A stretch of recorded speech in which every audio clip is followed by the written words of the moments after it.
हरियाणा में लोकसभा चुनावों के मद्देनजर भाजपा ने अपनी तैयारी और तेज कर दी है। प्रदेश अध्यक्ष नायब सिंह सैनी ने गुरुग्राम स्थित प्रदेश कार्यालय गुरु कमल में प्रदेश पदाधिकारियों की एक बैठक ली। इस बैठक में केंद्र और राज्य सरकार की योजनाओं का लाभ वंचित लोगों तक जल्दी से जल्दी पहुंचाने पर चर्चा हुई। विकसित भारत संकल्प यात्रा को ज्यादा से ज्यादा सफल बनाने और हर एक पात्र व्यक्ति तक लाभ पहुंचाने पर मंथन किया गया। प्रदेश अध्यक्ष नायब सिंह सैनी ने बताया कि प्रधानमंत्री नरेंद्र मोदी का लक्ष्य डिजिटल भारत से अपने कार्यकर्ताओं को सुदृढ़ करना है, ताकि भारत को विकसित बनाने में वे अपनी भूमिका निभा सकें। भाजपा प्रदेश अध्यक्ष नायब सैनी ने बैठक में नमो ऐप के जरिए ज्यादा से ज्यादा कार्यकर्ता तैयार करने और विकसित भारत एम्बेसडर बनाने की बात कही। प्रत्येक कार्यकर्ता, पदाधिकारी और प्रतिनिधि नमो ऐप पर सक्रिय रहकर मोदी सरकार द्वारा लागू की गई योजनाओं को जन जन तक पहुंचाने में सहयोगी बने। वहीं नायब सैनी ने कहा कि करोड़ों लोग मोदी ऐप से पहले ही जुड़े हुए हैं, लेकिन कार्यकर्ताओं को इस संख्या को और बढ़ाना है। उन्होंने उपस्थित पदाधिकारियों से कहा कि वे अपने अपने क्षेत्र में नमो ऐप को ज्यादा से ज्यादा लोगों से डाउनलोड करवाएं, ताकि केंद्र सरकार की योजनाएं इस ऐप के माध्यम से घर घर तक पहुंचे। आपको बता दें कि विकसित भारत संकल्प यात्रा के संबंध में भी इस बैठक में गहनता से चर्चा हुई। नायब सैनी ने कहा कि हम सभी को विकसित भारत संकल्प यात्रा के जरिए एक एक व्यक्ति तक योजनाओं का लाभ पहुंचाना है। उन्होंने कहा कि योजनाओं का लाभ जब सभी पात्र लोगों तक पहुंचेगा तो प्रधानमंत्री मोदी द्वारा देखा गया विकसित भारत का सपना 2047 तक साकार होगा। नमो ऐप से संबंधित बैठक में उपस्थित भाजपा के राष्ट्रीय सचिव ओम प्रकाश धनखड़ ने कहा कि नमो ऐप के माध्यम से लोग प्रधानमंत्री से सीधे जुड़ सकते हैं।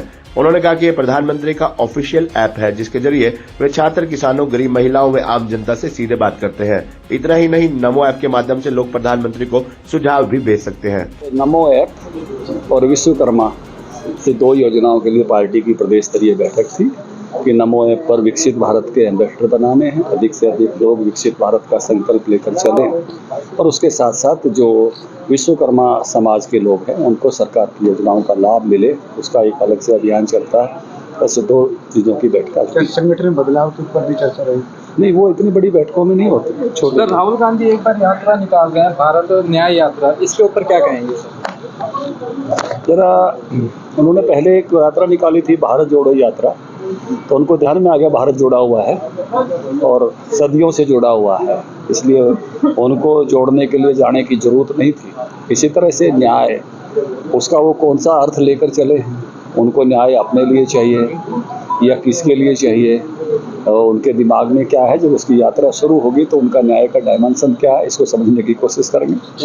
जी, आज किन किन मुद्दों पर चर्चा रही? बैठक का मुख्य उद्देश्य क्या? हाँ, संगठन के कार्यों के ऊपर ही फोकस रहा और संगठन में जो अभी हमारी विकसित भारत संकल्प यात्रा जो पूरे देश भर में चल रही है और हरियाणा में बड़े जोर शोर से जगह जगह पर, गांव के अंदर और शहरों के अंदर जगह जगह जा रही है और सारी सुविधाएं एक ही मंच के ऊपर सभी डिपार्टमेंट्स की जो जितनी भी देश भर की, प्रदेश की योजनाएं हैं, एक जगह ही लाभ सबको मिल रहा है और निरंतर आगे बढ़ रहे हैं। इसके ऊपर इसकी समीक्षा हुई, इसकी चर्चा हुई और अन्य गतिविधियों के ऊपर चर्चा। एक दिन बाद नया साल है, क्या संगठन में कुछ विस्तार और बदलाव भी देखने को मिल सकते हैं? और नेचुरल है, नए अध्यक्ष बने हैं तो कुछ ना कुछ विचार जरूर करेंगे, तो रहते ही निरंतर प्रक्रिया है संगठन की। भारतीय जनता पार्टी एक कैडर बेस्ड पार्टी है, तो निरंतर कार्यकर्ताओं को मौका मिलता रहता है, काम करने का अवसर मिलते हैं, तो जरूर हो। आगामी जी आज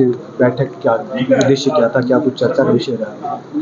आज पूरे हरियाणा प्रदेश के संगठन की बैठक हुई। 2024 का जो चुनाव है, लोकसभा और विधानसभा का आने वाला चुनाव, उसकी जो चीज़ें संगठन को काम करना चाहिए और संगठन को जो भी सुझाव दिए हैं केंद्र की तरफ से, प्रदेश की तरफ से, उस सब पे मिलकर काम करेंगे और आने वाले समय में 2024 में एक बड़ी जीत केंद्र की और प्रदेश के आने वाली बड़ी जीत। संगठन में बदलाव को लेकर चर्चा चल रही है, क्या उस पर भी चर्चा की गई पूरी बैठक में? नहीं, भारतीय जनता पार्टी की नीति और रीति है, संगठन में कौन, सरकार में कौन, ये सब एक संगठन, ये दायित्व बदलते रहते हैं। आज किसको है, कल किसको है।